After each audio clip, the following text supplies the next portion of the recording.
எம்ஜிஆரை எந்த தடையும் இன்றி ராமாவரம் இல்லத்தில் பார்க்க முடியும் என்பதால் தினமும் அவரை பார்க்க பெரும் கூட்டம் காத்திருக்கும். தங்கள் கஷ்டங்களை சொல்லி உதவி பெற்று செல்வார்கள்.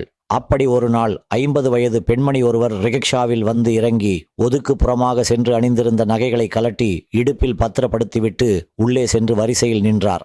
அந்த பெண்ணின் முறை வந்தது.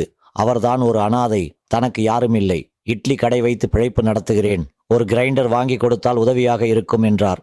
உண்மையில் அவர் மகள் திருமணமாகி வடபழனியில் இருந்தார். வசதி இருந்தும் எம்ஜிஆரை பார்த்து கிடைப்பதை வாங்கி செல்லலாம் என்று வந்துள்ளார். எம்ஜிஆர் உதவியாளரிடம் அந்த பெண்ணுக்கு கிரைண்டர் வாங்க பணம் கொடுக்க சொன்னார்.